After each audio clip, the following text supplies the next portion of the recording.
I walked into wireless, I kid you not, I didn't have a laptop. I was editing on my phone. I had one camera, one lens. I was so new to the industry. Like, I was actually like, guys, I don't know what I'm doing. Like, help me. I was in the gym. I get a message from a random person. Can you send me a picture of your passport and would you be down for going on tour, like, starting tomorrow? It turned out it was from Burna Boy's team. How are women represented in these spaces? Great question. I feel pressure and I feel like people underestimate you a lot as a woman. I might be small, but I'm mighty as well. I want to get into the Tour nitty life. gritty of being a music photographer on tour. Learned how to edit a lot faster, be quicker with my selects because I want pictures very soon. You actually have to just power through. It's really not for the weak. Your body's in a constant state of panic. You was just shooting Gunna the other day as well. Yeah. Like, talk to us about that experience. How was that? I didn't really have my own identity. I would kind of just go along with what others liked and just do that so I could fit in. I've never really said this out loud before, so this is crazy. She's done a lot in the scene and I can't wait to hear your journey, your story and how you've actually built your career from ground up. So today we have Shot By Nee. How are you today? Welcome to the show. Thank you for having me. Nah, it's a pleasure. Nee, for the people that don't know you, can you tell them who you are, what you do?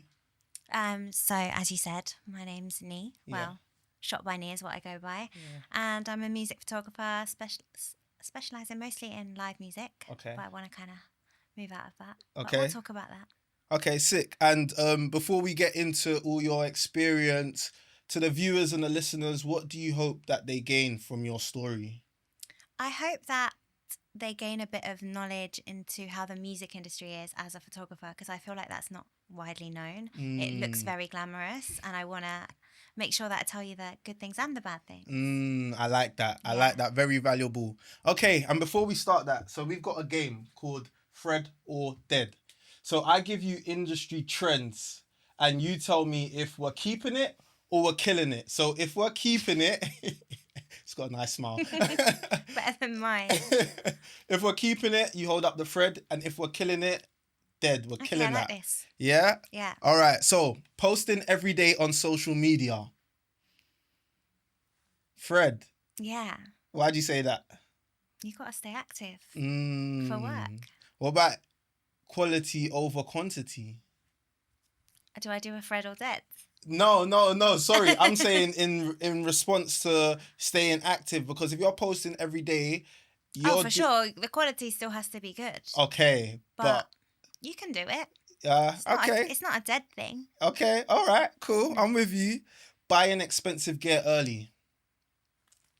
Dead. Yeah. Why'd you say that? It's not about the gear. You can have all the gear, but no idea. I like that. All the gear, no idea. Yeah. You sound like you're from East London. Are you from East London? No, sorry. I actually have issues. What do you mean? I do funny accents sometimes, and I don't mean to do it. It just comes out. Yeah, that was the Essex one, isn't it? All the gear, no idea. Yeah, I see what's going on. You might hear a bit of that today. Yeah, no problem. I'll try not to. No, be yourself. Be yourself. It's cool. All right, niching down as a creative. Dead. Yeah. Why'd you say that? I don't feel like you need to stick to one niche. It might be good at the beginning, but I think, I feel like niching down just puts you in a box, and I don't like to be in a box. Okay, but would you say you're niche? You're like a lot of like the main thing that you kind of photograph is music, is tours, is live performances, or am I wrong? Well, I do a lot of portraits. Okay. And other stuff. Yeah. So I think that's why I don't like the idea of niching down, because I feel like people do see me as a live music photographer. So when I want to get booked for the other stuff, it's a bit more... They're like, well, you don't do that. I'm like, I do. But do you post about it? Do you show the world? I'm doing more of posting about that stuff. Okay. Yeah. Okay. All right, cool. Working with your friends and family. Fred. Yeah? Why? You don't think it can be difficult? It can be difficult, but there's no better feeling working with your... Like, I did a shoot recently with my best friends, and it's just so fun. Yeah? Yeah. Okay, and how do you navigate payment and things like that? Well, it was a collaborative shoot.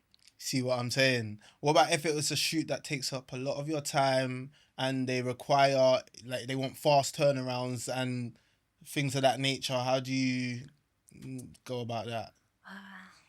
I do that, you know. I just Yeah. kind of succumb to that. But hey, I'm going to stop. 1st of April is coming around. And That's a disclaimer. You heard it here it's a first. disclaimer. So this is the message Yeah, today. this is the message. I'm going to stop doing that. So. No, fair enough.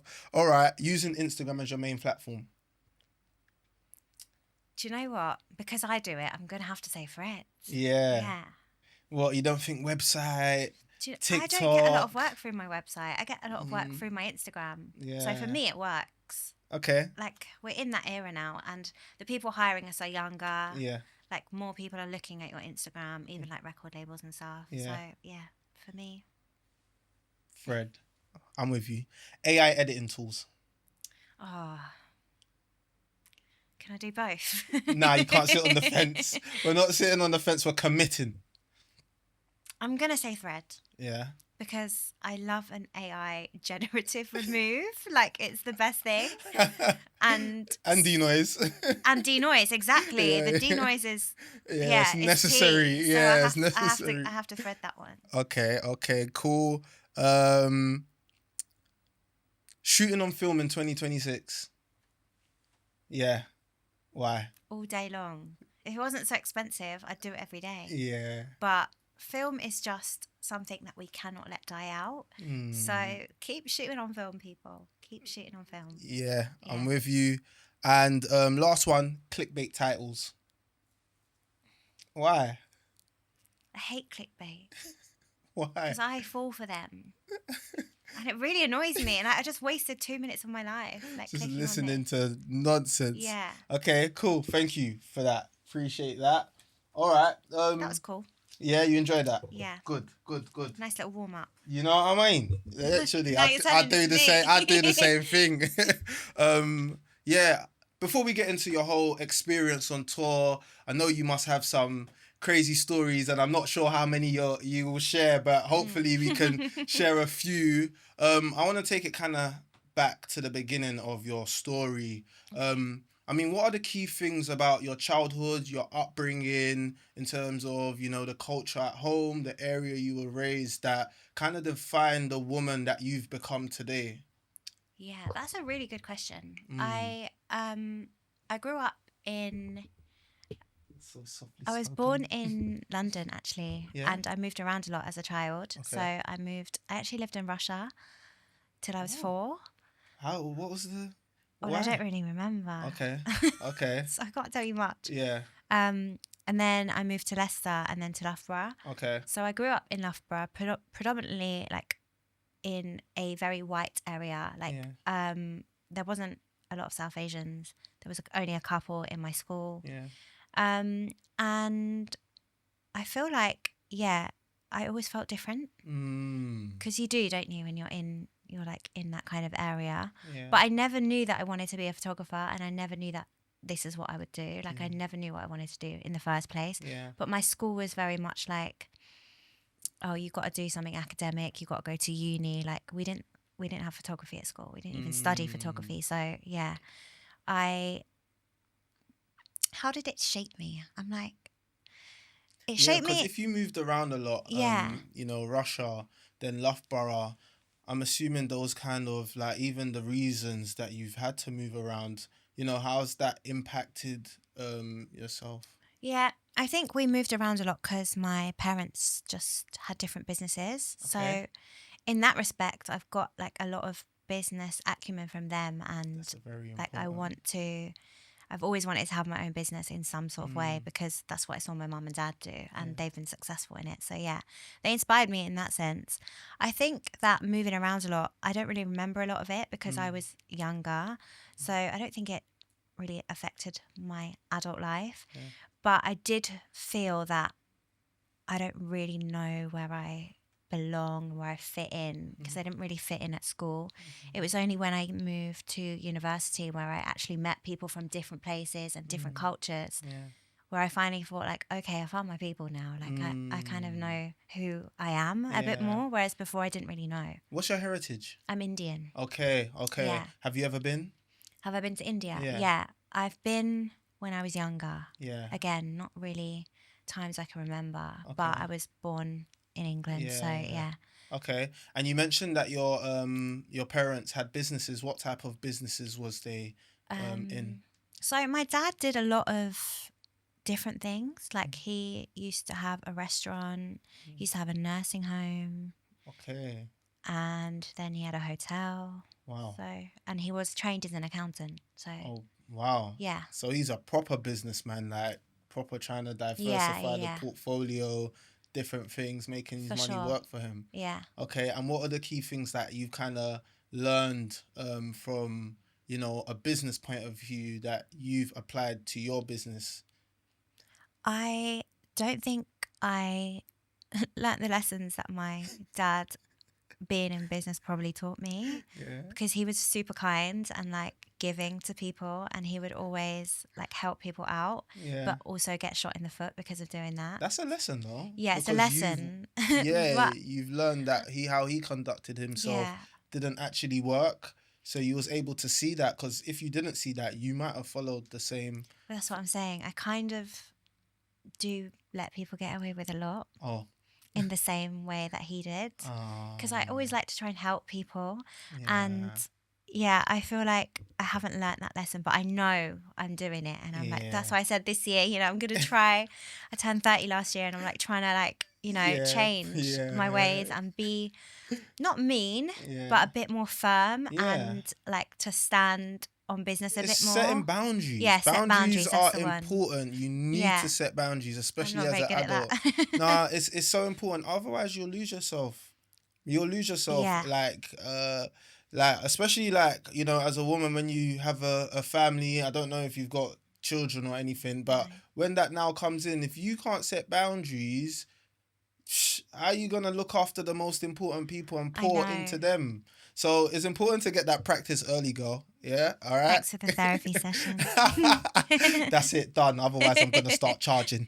All right, cool. So your parents had the influence in school. What was you like? What kind of? I know you said you didn't really fit in, but what did that look like in practical terms? Was you by yourself? No, don't get it wrong. I had friends. Okay. I think it was an internal thing where I felt like I didn't fit in. Like I would always try, and I didn't really have my own identity. I would kind of just go along with what others liked and just do that so I could fit in. I've never really said this out loud before, so this is crazy. So thanks. No, this is good, man. But, we're unpacking, we're unloading everything today. I made myself fit in, but internally I didn't feel like I fit in because I didn't know who I was. I was actually quite a nerdy little kid. Like, I'm Indian. Like, I was expected to get good grades. I didn't wear makeup or anything till I was an adult. Like, my mum didn't let me. My parents were strict, It was that kind of vibe. So do you feel like them not allowing you to do that was a good move, or would you prefer the bit of leniency? I, at the time, obviously would have preferred leniency, but looking back, they did absolutely the right thing. Why do you say that? I just feel like how my mum taught me to conduct myself. She said, like, I'll let you do what you want when you get to a certain age, like drinking, wearing makeup, but she made sure it was done properly, so I didn't like go off the rails basically. And I like carry that in my adult life as well. So when it came to like makeup, she, on my 16th birthday, she took me to a makeup artist who taught me how to do my makeup. Wow. And she got me all the good like high-end products, so I wasn't just going to the shop and buying like the orange foundation. She wanted me to like look good, but also like apply things properly. And I feel like that's really important. I obviously would have pushed back at it when I was younger, like I want to do what everyone else is doing, but it grounded me. And good. No, big up mummy for that, man, because she could have actually kept on being strict, but she knew this is something that you wanted, and then on your birthday she almost gave it to you in abundance. Not only did you have an experience of somebody teaching you professionally, she then bought you the high quality. So nah, big up mommy for Yeah. that. What a great way to parent. Right? Yeah, facts, Yeah. facts. Like setting boundaries. You see. Yeah. So then during school, what was your passions? What was your interests? So I loved art. Like I Mm. loved art from day one. I loved Painting, drawing. What was your bag? drawing. Yeah, drawing, like Mhm. pastel colours and stuff Okay. like that. I loved food, like food tech. So Okay. I loved cooking. I still love cooking to this day. Yeah, Like, yeah. throw it down What's in your the go-to kitchen. dish? Oh, I don't have a go-to dish. I just like Oh, you chefing it up like that? I like making different things. Like when Okay. I try something, I'm like, I'm gonna make that. Yeah. So I do. What's the last thing that you cooked that impressed you? What did I make? That actually impressed you, not something you've been making for years where it's like, Jollof rice. yo, yeah? Yeah. What country's jollof rice though? Nigeria. Come on. I like that. And how did it turn out? Good, you know. Yeah. Yeah. Who was the testing? Who was the guinea Oh, pig so that my confirmed friend was this? living with me for a little bit. Okay. So yeah, she tested. Okay, cool. Nah, solid. All right. So you was into Yeah. food tech, Food tech and art. Okay. Yeah. And then so that's almost your early influence into creativity. What did you do in college? I did sixth form at my school. Yeah. And I didn't actually do art. Okay, what did you study? I did business. Yep. Of course. English. Okay. And I can't remember. Religious education, like theology. Okay. Yeah. What was the motivation behind that? What did you want to do with all of that? I don't know. Yeah, you didn't. I had no clue. I went to a school, like I said, that was like academic focused, and yeah, arts. I feel like I wanted to do art, but I didn't. Business, my mum told me to do it basically. Yeah. English, I actually enjoyed English, so I thought I'd do English. Okay. And theology, I also enjoyed that, you know. I was good at that, so I thought I'd do that. Fair enough. So you basically just done things you enjoyed with no kind of end goal Oh yeah, of what for you sure. wanted to do. That's how I was living my life. Yeah. In the moment. Yeah. Yeah. All right. And did you do further education at university? Yes. So I went to uni and studied photography. So where did the, change come in from? What happened in those years that sparked that, you know what, when I go and get a degree, it's going to be photography? Okay, so my school had a photography competition. Okay. And this is secondary school we're talking about. So sixth form. So I was like A levels. Yeah. And I entered. Yeah. Because I kind of like had it as a hobby, but I'd never really done it before. Okay. So when it had the competition, I thought, oh yeah, cool. I can take some cool pictures. Let me try it. Yeah. And I won the competition. No way. That don't surprise me, to be fair. Well, thanks. But I really didn't know what I was doing at that point. Yeah. I still don't really know what I'm doing, but hey. Get out of there. Yeah. So yeah, that's kind of what led me to start thinking about photography. Okay. And in art for GCSE, I had to take pictures to draw from. Yeah. And so that was another thing, like where I'd taken a few pictures before of my friends, and I kind of enjoyed it. Yeah. But choosing photography at uni was, and I swear on my life, I sat down with my mum. I went through a list of things because I didn't want to go to uni. I didn't really know what I wanted to do. Yeah. I went through a list of things and I went, okay, maybe I'll do this one. My first thing was events organisation. Okay. And my mum was like, no, because you're going to have to be far away from me. Like, you're going to travel and like, I'd rather you be like in the country. Yeah. Little did she know. And so the next one was photography that I kind of had a little interest for, but nothing crazy. And I just picked it. Yeah. And then circling back, because you mentioned the art project, you had to take pictures. Yeah. When did you get your first camera? What's the story behind that? The lead up? Which camera was it? I didn't have a camera at that point. I was just shooting on my phone, I believe. Okay. I actually got my first camera before I went to university. Okay. Because I needed one for university, I assumed. Yeah. And which one did you get? Canon 70D. Okay. Wait, no, it wasn't the 70D. That was my next one. Canon 1000S. Okay. Yeah. I'm not a Canon guy. Yeah. I'm a Sony man. Well, it was an old camera. Yeah. And I had a little 50mm lens and that's it. Nifty 50. Can't Nifty go wrong. 50. Yeah. Okay. So then you've got your camera now. You said, you know what? Yeah, you scroll through the list, close your eyes and just, I'll pick that Literally one. that. Yeah, literally. I'll pick that one. And then you've gone with photography now. Yeah. Talk me through your university experience. Was that valuable for the viewers that are potentially younger than you that may be thinking, you know, I'm interested in photography? Would you recommend photography as a course? What was your experience, Nee? I love speaking about this because no hate to anyone who wants to go to university. I loved university. Like, I learned a lot in university about myself. Like I told you, I kind of learned a bit more about my identity. I made my bestest friends. To this day, I still have them. But the course itself, No. 0 out of 10. Really? Yeah. So photography at university, at least for me, was more theory than practical. And also a lot of things in photography at university needed meaning.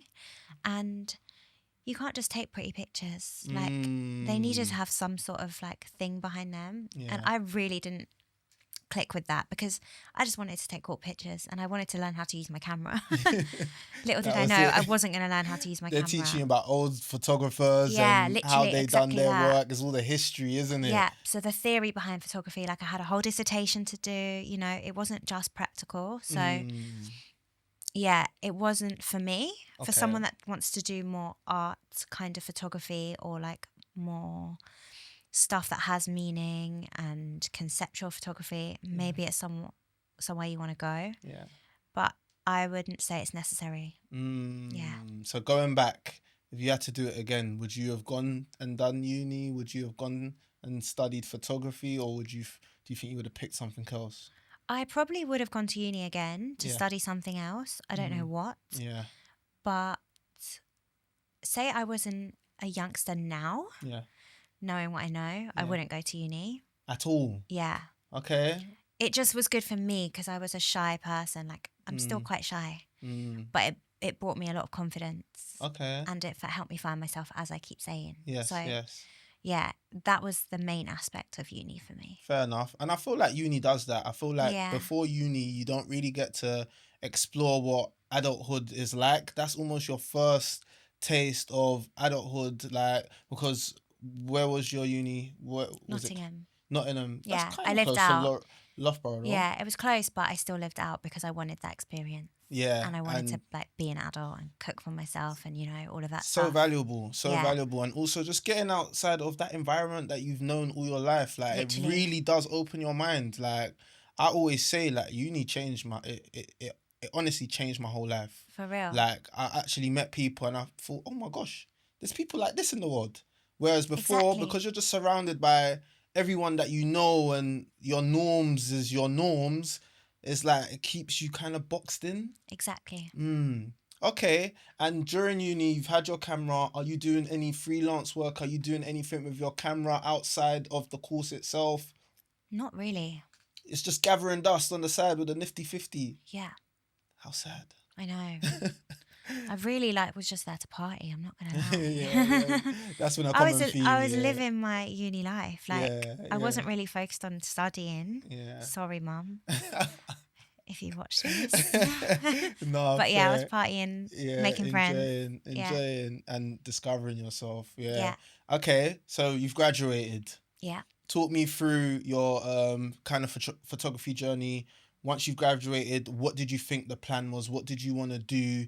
What was the road to, you know, almost getting your first paid gig?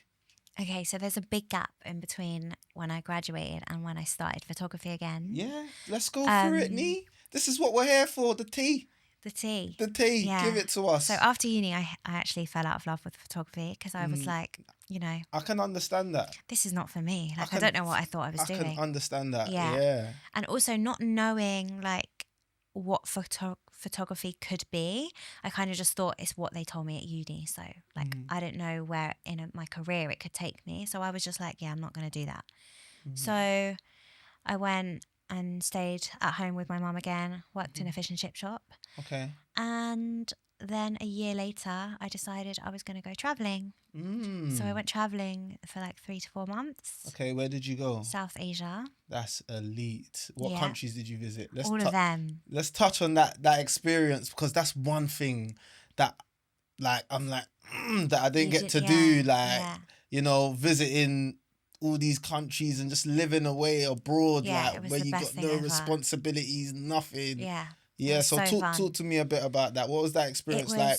What did you learn about yourself? What were the key moments during that experience that have almost, you know, again, made you the person that is in front of me today? Yeah, I absolutely loved learning about all the cultures, learning how much I could challenge myself, like being in new countries, like trying to speak to new people, learning about their cultures, trying new food. Like all of this is challenging yourself. So it was really good again for my confidence to kind of like bring me out my shell a bit more.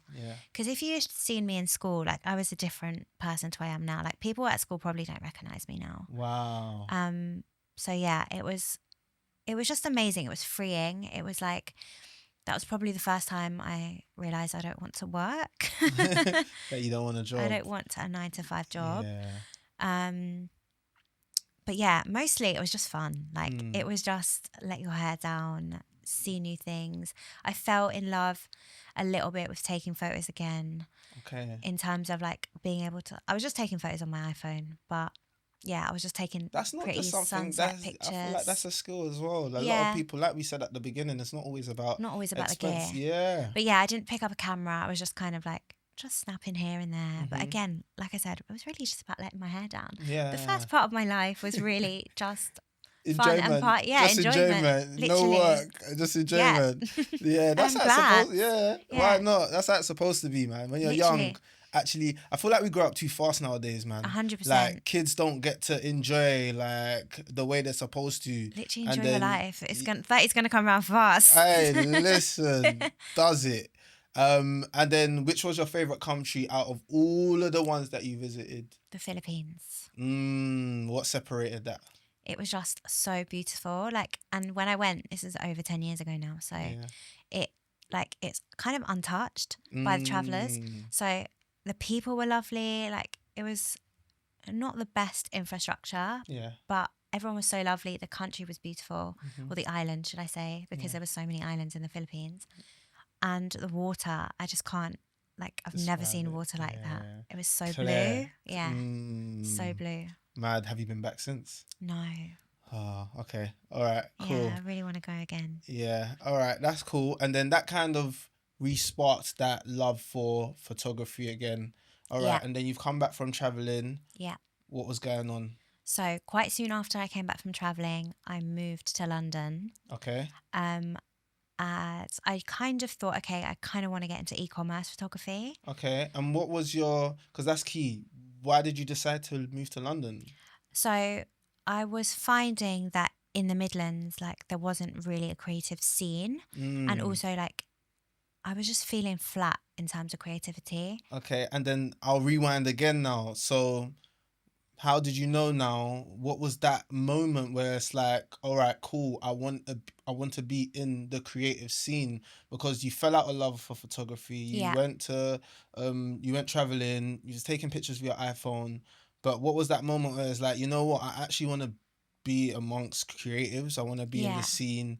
I think traveling was that moment. Like, it was like, okay, when I go back, what do I really want to do? And I have never seen myself in a 9-to-5 job. Even after uni, I was working in hospitality. I was working at a fish and chip shop. Yeah. And I was serving people. So like, I knew I wanted to be around people. Yeah. I just didn't want to work in a 9-to-5 job. I didn't know what I wanted to do, but I was just kind of looking online and I was seeing some of my peers from university doing certain things. So I was like, oh, maybe I can try that. So I got a offer to shoot menswear for this company. Called The Idol Man. Yeah, how did that offer come about? One of my guys from uni, he had a job there. He was leaving to go work at ASOS. And yeah, so he was like, do you want to do this? But I still didn't really know how to use my camera. So I was just kind of diving in a deep end. Yeah. And at the end of it kind of fell through. Okay. So yeah, I ended up being in London. Yeah. And having to find another job. Mm. So I went to work at Box Park, Shoreditch. Okay. As a bartender. Yeah. Moved up the ranks quite quickly, became a supervisor and then manager in training. Oh wow. So I was literally like stuck there basically for, and for ages. I feel like there's important things and I don't want to kind of miss it. Like, how did you climb the ranks? What was it about you that you was able to climb those ranks quite quickly? Yeah, one thing about me is wherever I go, I'm going to make sure I work to the best of my ability. I'm quite a quick learner. And as soon as you like show me something, I just don't want to do a bad job. And like that gives me anxiety. So I'm going to do it the best I can, no matter where I am. And actually that's funny because that's one thing my dad taught me. And when he owned the restaurant, he started from the bottom up. So he used to mop the floors, do all the cleaning.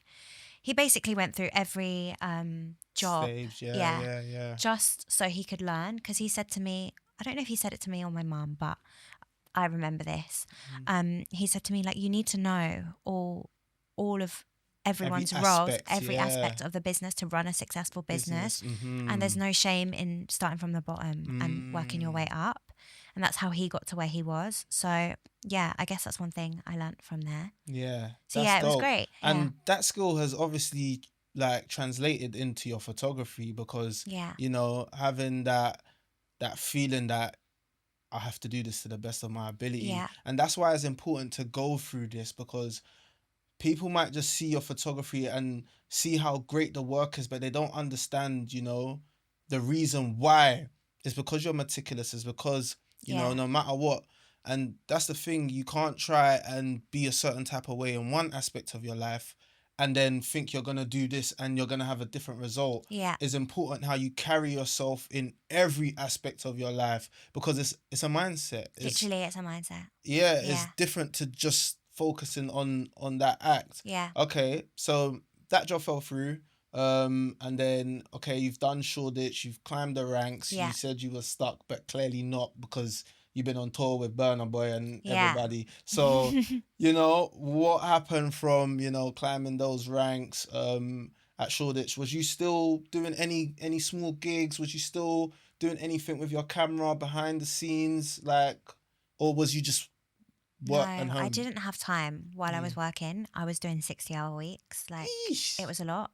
It was like 10 till 11, 10 till literally. I was working because I had to pay my rent. Yeah, of course. So I stopped shooting, but the good thing was that I was in management meetings, like so like the heads of Box Park would all come in every like Tuesday morning and have a meeting. And because I was supervisor, I would have to open. So I'd be there making them coffees, chatting to them, networking. So when the opportunity came about, word right there. Networking is important. Oh my goodness. So yeah, I was also speaking to creatives because Shoreditch was a creative hub at that time. Like I was literally their peak Box Park times. And I would see like photographers like Vicky Grout, Ashley Verse. These people were like coming in, they'd be around, I'd talk to them, see what they were doing. And that's when I realized like, oh, music photography is a thing and I can maybe possibly do that. So when it came to Box Park Wembley's opening, they were doing like a big opening with artists coming. So my networking from the meetings allowed me to ask them, oh, do you mind if I like try and shoot it? Like, I just need a little pass to get in. And obviously they said, yeah. Yeah. Was you charging? No, it was like for experience. This was again the first time I picked up my camera, like after university properly. So I realized I could do music photography, and I thought, okay, that's what I want to do. Now, don't glaze over that. What was that experience like in Wembley, the opening? So that's when I realised, oh, I can do that. So it was cool. My pictures were rubbish. Like I didn't know what I was doing. I honestly like I want to talk about. Was probably shooting on auto. Okay. No shade to the auto shooters, but yeah. No, there's shade. Manual. The quicker you switch to manual, the better. Yeah, throw yourself in the deep end and learn it. It's necessary. But that is exactly what it was, throwing myself in the deep end. And I feel like I've done a lot of that in my career. because you have to. It speaks volume Yeah. because look where you know what I mean? It's got to be Literally, done. yeah. And these are the key things because like I say to a lot of the guests, is like these things you can just gloss over them and think, yeah, this is just a part of my story. But these are gems, you know. These are Yeah. things that someone at the start of their career can really value and take hold of it. Like we think this is just normal. Just do this, do that, do this, do Yeah, that. it's Done. just life, isn't it? Yeah, Bob's your uncle. Done. Do you know what I mean? So Yeah. no, it's important. Like, okay, so then you realize from there, okay, the pictures weren't great. Did you get any feedback when you sent it off? Like, No, I didn't get any feedback. okay, but you just But knew. I knew I wanted to do that. Yeah. But again, I was working full time, so it didn't really go anywhere from there. Like nothing happened apart from the ignition of my The okay, spark. maybe I want to do that. Like, so from that, I would follow everyone on Instagram, like all the creatives, and see what they were doing. And I'd be seeing like people shooting at Lovebox Festival, like when Lovebox was, Popping. And I was, I want to do that. Like, how can I do that? How do I do this? Yeah. But at the same time, I was working, so I was like really like trying to. It was a battle of like, okay, there's something I really want to do. But I need to pay my rent, and that's a very real problem for a lot of people in the industry. Yeah. So yeah, I didn't actually start shooting again till after lockdown. Okay, wait, just before lockdown. Yeah. So I actually got in. So before that, sorry, rewind. Yeah. Before that, I would. So after, before I told you I wasn't really shooting on the side, like. Yeah. Through my career, like, so after that had happened, the Box Park Wembley thing, I kind of went and decided, okay, I'm gonna just shoot my friends, pick up my camera, learn my camera, like learn how to take pictures. So that's what I spent the spare times doing that. So I would take portraits of my friends. Like a lot of my early work on my page is my friends, like my friends at Box Park. Like no one would know, but and that's kind of what led me to get my first photography job just before lockdown. Okay, and before we get into that first photography job, special shout out to the friends that support you, man. Thank you. Because again, that's a common theme. Like my first shoot was with my friends in Tesco car park. Exactly. Bring your fancy cars. I'm taking pictures of them and them. They were dead. But like you said, it's almost exposing yourself to the camera, the editing, understanding and learning your camera, your baby. Do you know what I mean? Yeah. So it's key. It's important. So big shout out to the friends. All right. And then your first photography gig, can you... Yeah. How did that come about? From these portraits that I've been taking and posting on my Instagram. So that's why I say posting every day is important. That's a thread. It's a thread. But I was posting on my Instagram, even though they weren't amazing. I was posting and I got an email from 21 Unofficial's manager. Okay. And he was like, oh, we love your work. We want you to take some press shots. Yeah. For him. Okay, so you're still, every time you go to Box Park to work, what are you doing? Just bringing your camera along? No, I would shoot my friends outside of Box Park. Like, okay. They were my colleagues. Yes. But they were good looking colleagues. I would just shoot them on the side when I had a bit of free time. Okay. So yeah. Yeah, that's another, because you're bringing your was you bringing your camera to work or was you just arranging and organising it? Arranging and organising it. But yeah. That's again another... You get me? You using your initiative, like, you know what, I want to improve. All right, guys, boom, boom, boom. And then you're still posting, you're working, you're improving your craft. Like, you're doing the work. And then look at that. Look what it's led to. Like, crazy. Okay. And then, boom, the manager reached out to you. Yeah. Reached out to me, did some press shots outside. Definitely didn't charge anything. Probably didn't charge anything. I don't know if I charged a little bit, but if I did... It wasn't enough. Much. It wasn't a lot. But it was the opportunity and I was gassed because it was an artist. And my sister, she is like more in the know with stuff than me, like in terms of artists and stuff. She was like, oh my God, that's so cool. So then she got me gassed. Like, so I was like, this is cool. Beforehand, you was like, okay, I guess. Yeah. And then you're like, oh, holy shit, this is something. Yeah. And then with live music just before lockdown. So this was literally January 2020. Okay, I was shooting live music. I was going to shows. Yeah. I love music. I was going to shows, but I was shooting on my phone. Okay. So I have pictures. If you scroll down right at the bottom of my Instagram. Yeah, you didn't archive. They're taken on my iPhone. True. Yeah. You're not archiving them or nothing. No, I like to see the journey. And I like to remind myself, like, That's the cold. humble beginnings. That's cold because I got rid of that. Yeah. I still do that now. Really? I swear down. I'll go through and it's like, nah, that's meaty. Gone. Binned. I kind of like to keep the things No, that I like are that. there. I like that. I think Yeah. that's cold. So yeah, they're still there. Yeah. They're going to stay there. Good. But yeah, I was shooting on my phone, and then I would also see these up and coming artists and like message them on Instagram and basically just be like, hey, can I shoot your show? Like, I didn't know what I was doing, but again, I just wanted experience. So just before lockdown, I think I got in to shoot Mira May, Okay. and I took a picture of her and she posted it on her Instagram. Yeah. And with your iPhone? No, this was on my camera Oh, this time. because did she give you access? Yeah, she gave me access. Understood. Yeah. Yeah, so that was good. Yeah. And then lockdown happened. Bummer. Dun, dun, dun. Yeah.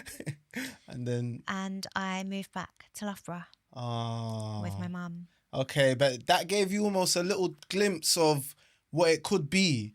And that reaching out to people, like, because obviously you mentioned you was a shy person. How did you overcome that shyness, you know? Even when you mentioned that, okay, you saw creatives in Box Park and you would approach them. For anybody that's at home that is experiencing that shyness, you know, in school and feeling like, you know what, I'm a shy person. I can't just walk up to somebody and speak to them. Yeah. What advice would you have for them? My advice would be just to do it, because the worst they can do is like not answer you or like, you know, shrug you off. I still need to give myself that advice now because I'm still shy, like, to certain people. You and me both. Yeah, it really just depends on people's energy. Yeah. But I think what it was for me was being behind the bar gave me a certain type of confidence. You know, sometimes you have a camera and it gives you a different confidence. Like, you kind of hide behind it. Yeah. Like, the bar gave me that confidence. So I'd be behind the bar and they'd come up and get a drink, or like, and then I'd be like, oh, I know you. Like, you know, and there's certain people who worked at Box Park as well who would introduce me to people because they knew people. Yeah. So I was still shy. Yeah. And I'm still shy to this day. But yeah, just ask people. Like, if people come up to me and ask me anything, I'm like so appreciative that they've come and like thought of me and like wanted to ask me something. I'm like, oh, you really want to ask me? Like, me? Seriously, nah, that's hard. Okay, lockdown happened. You're back in Loughborough. What's your mindset? Where are you at mentally? What's your thoughts? What's going on? So I knew that I wanted to pursue photography. Yes. It was kind of a really good time for me in terms of like having that breathing space from working 60-hour weeks. I was getting furlough, so I was saving money. Yeah. So it's kind of all building up to potentially, you know, moving into being a photographer. I didn't actually shoot while I was in Loughborough, because I firstly couldn't access shoots, and also my mum was a high risk, so I wasn't leaving the house. I was literally indoors. But the great thing about lockdown was social media, and I don't remember the apps, but it was like House Party or like, you know, the ones where people would like speak. Yeah, House Party was so getting off them times. I would literally sit on those apps and just listen to creatives, and there was people like Gabriella Kingsley, like director, great female director. She would speak on that, and then I'd hear like producers and stuff. So it was really my like first insight to the industry, but through a phone. Yeah. But it really gave me the chance to like discover new people, and from then that's when I started my networking properly. So it was a really good time for me networking, because I would like be messaging people all the time. On House Party or the other apps, whatever the apps. The other apps, I'd find them on House Party, I'd be inspired, and like kind of like what we're doing now, I'd listen and I'd be like, oh, I can do that too. Like, let me go and do that. So then I would like approach people through Instagram, just kind of setting myself up for when I come back into London. Okay, so you had a plan. You was almost plotting and scheming, like. Yeah. When I look back on it now, I was setting myself up, but at the time I wasn't really plotting. I was just like, oh, this is good. Like, we had nothing else to do. Yeah. No, I get you. But that's ultimately, that's what you was doing. You was scheming, man. You was like building your future, really, without knowing that's what you was doing. For sure. Yeah. Okay. Yeah. And then lockdowns now, you're allowed outside. Yeah. We've been released. There was a few like mini lockdowns, right? So it was like I was still working at Box Park in between that. Okay. And then I remember the day I left Box Park. Tell us. Yeah. So I got back to Box Park and I just thought, this was when, so we were doing table service. Okay. And it was kind of chilled then because it was Yeah. like a bit more quiet. This was when they were going to lift the table service. And I just thought, nah, I'm not doing it. I can't do it. I just can't go back. I'm literally not going back there. Yeah. So I literally took my manager into a room one day and I just said, Sarah, I'm quitting. Like, I will give you guys a week and I'm gone. We had a 0-hour contract. I didn't have to give them any week. Yeah. I'd saved money by living at my mum's. Of course. For so rent. You just stack the money to make sure the furlough. Yeah. So I was kind of like a little bit uncertain. But like I said, I don't do things in half. So I am like on a whim kind of type of girl. Just do it. So I just did it. I just thought no. And before this, my mum was like, when are you going to leave Box Park? You want to do photography. You've been there 3 years now. Like you're not doing anything with your photography. You moved to London for what? You know, giving me a bit of a hard time. Yeah. While still supporting me. Like she was just pushing me. Yeah, because she wants the best for you. Exactly. And she knows that's what you love. And Yeah. thankfully, at least she was still pushing you down photography, because another parent could be saying, you know what, like go and get yourself a real job or 9 to 5, you know, whatever a real job means. Do you know what I mean? So no, you've got big up that, mumsy for real. Man, that's some supportive parents for real. But yeah, she was pushing me and to like quit, and she didn't expect me to just quit like on the spot. But I rang her, I said, Mum, I've just quit my job. She's like, hold on a minute. What are you gonna do? Like you don't even have any work. Like I had no work lined up, photography work.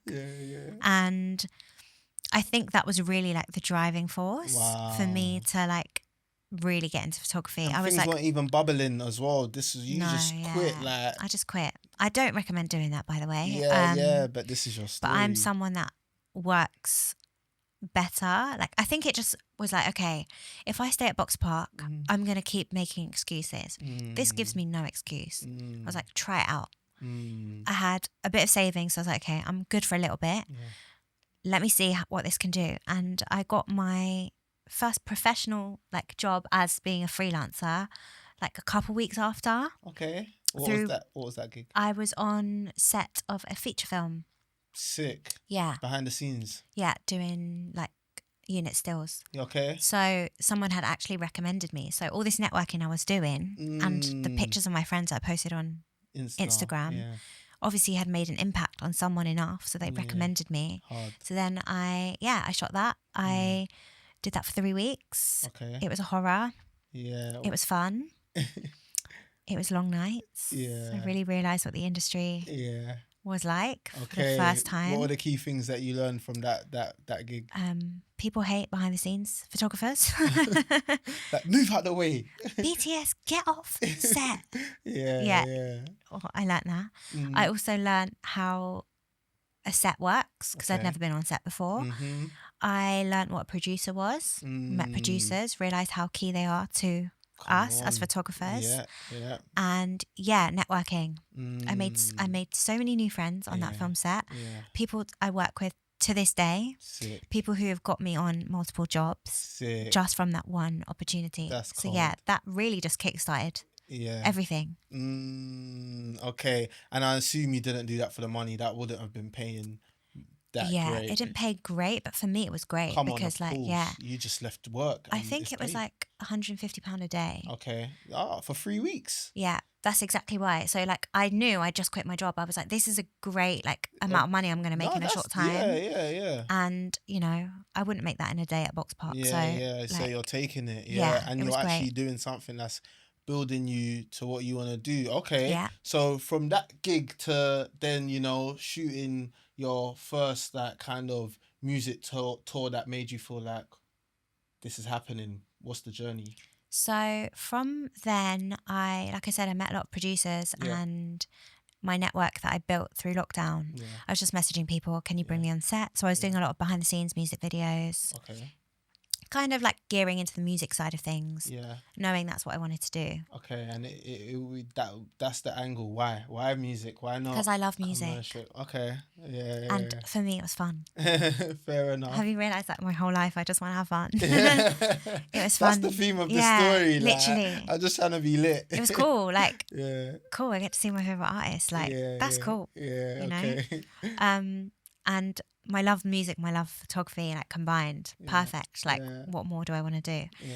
So I was doing behind the scenes a lot, and then I think I was trying to get into gigs as well. Okay. So it wasn't really. I was doing a few gigs here and there, just through literally asking people to shoot like their gigs for free. Yeah. And I also got booked for Wireless Festival. Yeah. Again through a contact. I don't know why she forwarded me, but I got booked really last minute. Wireless Festival. In fact, that's why I've met you at Wireless. Probably. Yeah, I met you at Wireless. Yeah. My first year, yeah. So that's crazy. That was like that's big drip though. Yeah, I know, but I don't know why and how it happened. But it did. And when it was happening, did you understand what was happening in that moment? No. Yeah, because the way you're saying it is like it was crazy. I was like, what? They said, do you want to do wireless? I said, yeah. Have you seen my Instagram? Like, but clearly they saw something, and whoever recommended me, like, must have, you know, done a good job, because they were like, yeah, we want you. I walked into Wireless, I kid you not, I didn't have a laptop. I was editing on my phone. I had one camera, one lens. And what lens was that? 70-200, I think. 70-200? I'd rented it. Okay. Yeah. And so, and I had my 50mm, obviously that I already had, but I'd rented that lens. Yeah. And yeah, that was like my first live music proper experience. That must have been stressful editing. It was so stressful, but again, shout out to everyone who was on the team at Wireless. They taught me a lot. Like, they really looked after me. It was my first festival. Yeah. I was so new to the industry. Like, everyone had to baby me essentially, because I was actually like, guys, I don't know what I'm doing. Like, help me. It was good that you was open. Literally, and people would show me how to edit, and I would literally be there on my phone, like. Editing. And I remember I took a picture of Megan Thee Stallion, and they were like, we're going to send this to Presney. Like, we love it. And I had to edit on my phone. Yeah. And one of the guys there was like, will you help me? Because I actually don't even know how to send this to them. Like, I don't have to export from Lightroom. It was my first time using Lightroom. Yeah. Big Wireless. Yeah, I know. That's crazy. See what I said when I threw myself into the deep end? Like, I really threw myself into the deep end. But why weren't you didn't practice? What was you using to edit your friends' my phone. Your phone as well? Yeah. Wow. Okay, so that was your first time doing it on a laptop. No, it was my first. I still do it on a phone at Wireless, but like, I was watching those other people on Lightroom. Yeah. Like, he had to export it for me on Lightroom, one of the guys. So I was like, can you teach me? Like, what do I do? Yeah. So yeah, that was it's crazy. Real. Yeah. So from that, I was shooting like a few live shows, because my Wireless portfolio obviously got me some good views. Gigs, yeah. A lot behind the scenes. And I met a creative agency called Affirmative. Okay. And they loved my work, and they brought me on a couple things. Okay. So they were like, oh, Nee, like, we've got a shoot for you. This is August 2020. I'm going to say 2023. No, 2022. August 2022 now. Yeah. We're like, we're a year ahead. I've kind of like whizzed past that kind of section of it. And they were like, we want you to shoot behind the scenes for us today, and it's with Burna Boy. And I was like, oh my God, like, fangirl. I was like fangirling, like shaking. So excited, gassed. Got there. That I was like, mad. It was crazy. I remember the set was really small. It was in a barbershop. Okay. And there was cameras everywhere from like all angles. Yeah. And I probably had like the tiniest bit of room, but because I'm small, I like squeezed in to the like corner. So there was like cameras there. What lens was you using on this one? You would have needed a wide lens for such a small space, no? I had my 50mm. Okay. And by this time, I'd also bought a 24-70. So yeah, I upgraded my kit a little bit. Like, because we're a year ahead now. So, you know, you have to get some kit. I was realising I need a bit more than my 50mm. Yeah, you need a wider angle. So I stood in the corner and I took pictures of him, which no one else got, because I was the only one able to squeeze in there, because you know how they're like, clear the set, there's too many people. Yeah, so I just like, I was like in the corner, in the cameras, like literally, I was shooting under the camera, like got some amazing pictures. So was you supposed to be there, like really, when you was taking those photos of him? They did say clear the set. Yeah, because I can't lie, that's another little, like, a lot of the times Yeah. getting the right photos requires you to not follow the rules, and I'm not, advocating for that, but it's Yeah. the truth. Like, I'm a bit of a rule follower. is But it? Nah, I'm the I opposite. yeah, I don't want to get in people's way. But Yeah. because I was like in in between the cameras, I was basically standing where the light was. Yeah, yeah. So people couldn't see me. Yeah, So yeah. they said clear the set because it was like too busy and there was too many course. people hovering. But I was just there. They didn't pay Yeah, me no yeah, yeah, attention. So yeah, I wasn't really visible. So Mm-hmm. I just kind of stood there and took pictures. Yeah. And from that, posted them on Instagram, Yes. tagged him, Yeah. tagged everyone I knew Yeah. on the team, and like an hour into tagging them, I got a message saying, hey, do you mind if we post these pictures on Burna's account? So are you crazy? I said, of course you can. Are you stupid? Of course. Like, why are you even asking me? And the great thing about Burna's team is they always tag you. So I got tagged, and yeah, the following went up. Yeah. I got a bit more like visibility, because Yes. visibility is so important. It's the more key. visible you are, like the more jobs you're going to get, essentially. 100%. So yeah, that's the beginning of my tour story. Yeah. Okay. So now they posted that picture. How did you make sure that it just wasn't a one-off gig? You're not just gonna do a bit behind the scenes and then see you later. What happened as a follow-up to make sure, you know what, I don't need to cement myself, I need to get in there? What were those kind of key things that you did? That's important. So Very important. I always say to people, be a beg. Like, just be a beg. Like, be audacious. Be a beg. Yeah, be a beg. It doesn't matter. Yeah. I messaged them Advice. knowing it's funny advice, but it's true. Like, you've got to be a beg a little bit. Yeah. I knew that. So I knew Burna Boy's photographer at the time. Okay. And I knew that he was kind of like not doing as much. Okay. And he was like, oh, maybe you should like try ask them if they need a shooter. So once He they didn't want to do it himself. He couldn't be asked. not he couldn't be asked. He was moving on to different things. Okay. Like, yeah, because that music is not. Yeah, it's not forever. Yeah. So he'd done it a long time. Yeah. And I kind of knew like, okay, he's moving on, so let me try and get in there if I can. Yeah. Because they'd already recognised my pictures, they knew my work. Yeah.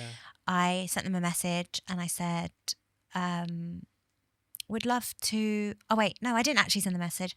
She actually said to me, the management said to me, oh, do you shoot shows? And I said, yeah. And I sent her a few of my show pictures. Yeah. And then it went blank for like 3 months. Oh, wow. And then that's when I said to them, like, oh, would love to like go on tour if there's a position available. Power of the follow-up. Yep. Followed up. Follow-up. Again, didn't hear anything. Mm-hmm. And then one day, one random Thursday, I was in the gym. I get a message from a random person like, hey, can you send me a picture of your passport, and would you be down for going on tour, like starting tomorrow, or like starting not tomorrow but a couple of days? Yeah, yeah. It's a week tour in Europe. Yeah. So it's kind of my like trial period with them, and yeah, it turned out it was from Burna Boy's team. Yeah. So I said yes, of course. Yeah. Wanted to scream my head off in the gym, but I couldn't because there was no one to tell. Did you finish your workout, or was you out of there? I didn't finish my workout. No, how can you finish your workout? I was like, I was so gassed. I was like, oh my god. So I had to go home, send her my passport picture, like, and then I was like, I've never been on tour before, so I didn't have a clue. Like, what do I do? So it was a case of just waiting for them to call me. Yeah. And then they called me, sent me a ticket, and yeah, before you know it, I was on tour. Didn't know what I was going into, didn't know any of the team. Got to the airport, was trying to look for people that kind of thought they might look like they were on Burna Boy's tour, like musicians. Yeah. And the photographer before had told me, I'll look for this person, like they'll look after you. So I was like, are you this person? Like, had to really push myself out of the comfort zone. And they were like, yeah. It's like, oh, I'm your new photographer. Yeah. And yeah, from then, that's my family. Madness. That's crazy how, you started out just doing that BTS, not knowing where it would lead, and then boom, you're now on tour with. Yeah. All right, cool. So now I want to get into the nitty gritty of being a music photographer on tour. What are the pros? What are the cons? What are some key things that, you experienced at the start that was valuable to obviously you going on tour later on in your career? I learned how adaptable you have to be because tour is just all over the place. Like it's really not for the weak. Yeah. It's not for the weak. I learned how to edit a lot faster, like, and be quicker with my selects because I want pictures very soon. Quick. I learned how to stay up and get through my work because I love my sleep, and you know, I had to learn, like, okay, you actually have to just power through. Sorry, I'll just pause you there for a second because you mentioned that you learned how to edit faster. Yeah. What are the key things that you learned in terms of what they wanted, for example, and you know, how to edit faster? So when you're working in a team, you learn what they want, like, not so straight away. Like, it's like more as you work with them. Yeah. It's a process of kind of seeing what they'll post or in that sense, the team really liked my work, so they were kind of like, just do you. So that was a nice, like, kind of thing. Like at the beginning, they just kind of trusted me, and they liked my editing style. I think that's what she liked the most, like the management. They liked my editing style. I learned how to edit faster in terms of, like, I would spend a lot of time on certain pictures trying to get it perfect. And at the end of the day, they'd probably just choose the worst ones anyway. So I'd, like, spend time doing loads and loads of work for them not to even be picked. So I'd just try and do, like, a blanket edit. Yeah. And I had to learn not to be such a perfectionist, because I'm such a perfectionist. Yeah. And tour taught me that, like, really just send them stuff. Speed, you got to get that balance between the speed of getting it out and trying to make it look perfect. Because you're right, the moment is the most important thing sometimes. Yeah. And beforehand, like, obviously, like, I'd made a couple of presets through doing different shows and stuff. You kind of learn how to edit like that. So I had a bit of experience in that, and then I would just sometimes chuck a preset on, like my preset, and then fiddle around from there, and Bob's your uncle. Yeah, preset on the first one, sync good it, to go, and then little adjustments. Yeah, okay. And, like, what's the reality as soon as you, because I know sometimes, like, you're in the pit, first 3 songs, then get out of there. Was that the case when you're on tour? Would you then, like, leave after that and get straight into the laptop and plug it in, or are you shooting the whole thing, waiting till you go home, plug in your laptop, or go, like, what's the process? It's the latter. So it's not first 3 songs on tour, which is great. It's great, you get to see the whole show. Yeah. But so you're actually enjoying a bit of the show at the same time. Well, at the beginning, I would not enjoy it as much because there was pressure. I wanted to, like, stay on tour, you know. Did you find yourself overshooting? I still overshoot, you know, all the time. But it's because my editing process, in terms of what might look as like a good picture in front of you and on your camera, might not like translate into editing later. Like, my style of editing might just not work with that. So I still overshoot, but I would shoot the whole show, which was about 2 hours long. Then go home. Wow. Then offload. Yes. Then go through my selects. Then edit. Then go to sleep. Wow. And then wake up and go to the next location. Wow. Yeah. And in terms of, that life, what are the pros? What are the cons? The pros of tour is that you really get thrown in the deep end. You, like I said, you have to learn a lot of things fast, and it grows you as a photographer. Another pro is the people. Like, you can't forget the people you're with. That's your family. Like, literally later on today, I've got the girls from tour coming over for dinner. So we're literally, like, they're still my family. Locked in.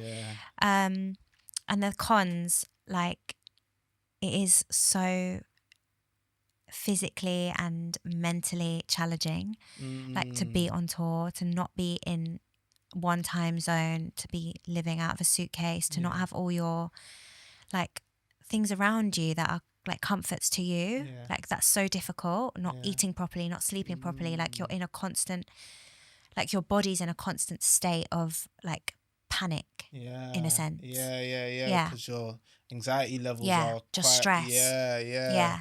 Okay. And then in terms of your actual approach, do you pre-plan, or because it can be quite spontaneous in terms of what's going on? Like, can you pre-plan, or is it just everything live in the moment? So you can almost like, we'd get a little bit of pre-planning because on Tourmaster, which is an app.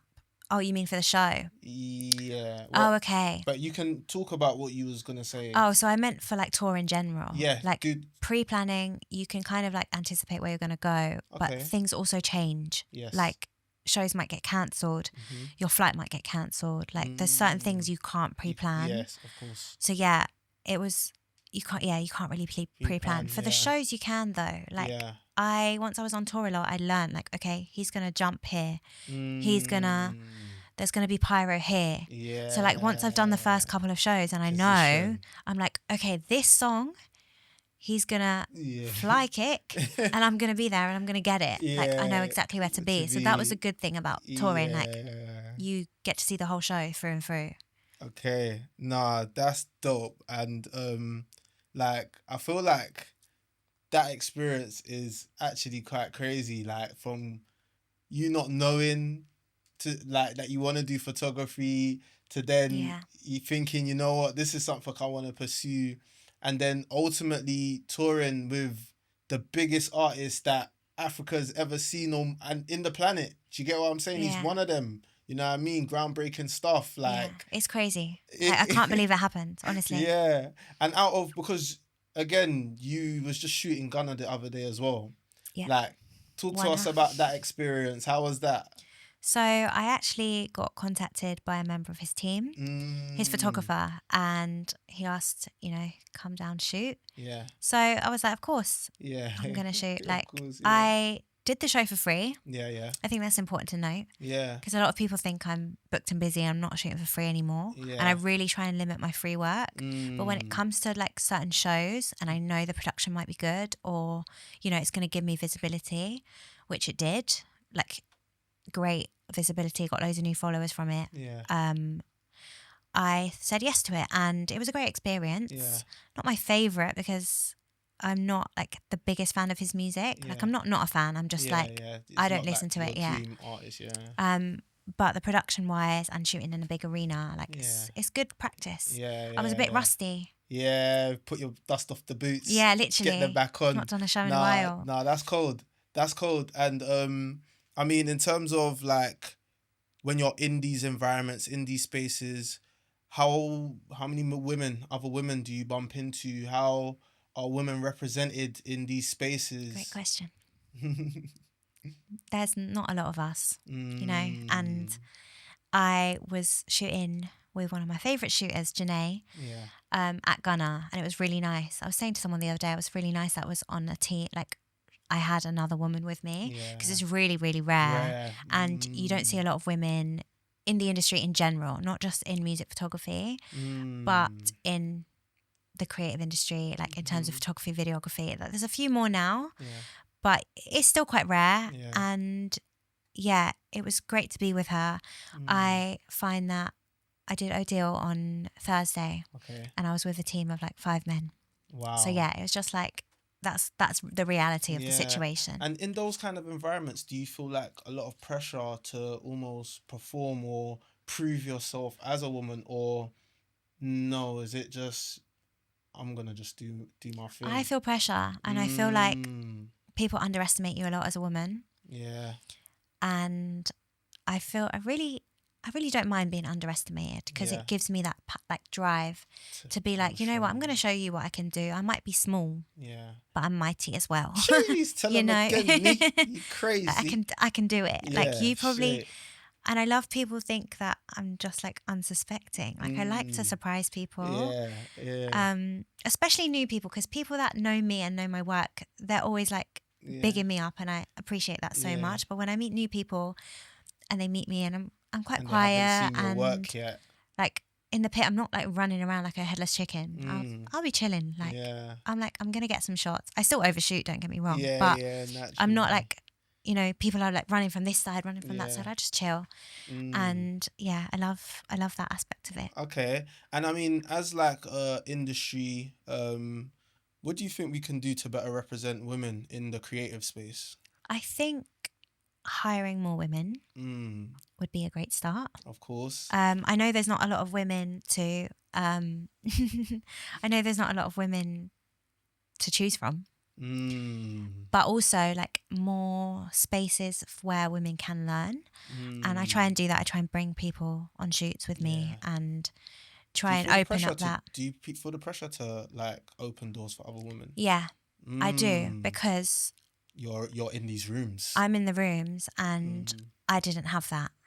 And if I can do anything to help me, to help other people, I will try my best. Yeah. I would like to bring people onto more shoots. Sometimes, you know, it's just not possible. Yeah.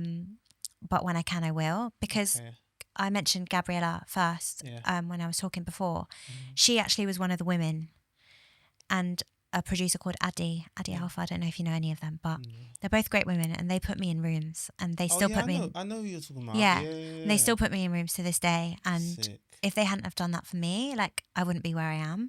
So if it wasn't for those women, I wouldn't be here. So I've got to do the same. Because I'm in a position to be able to do that.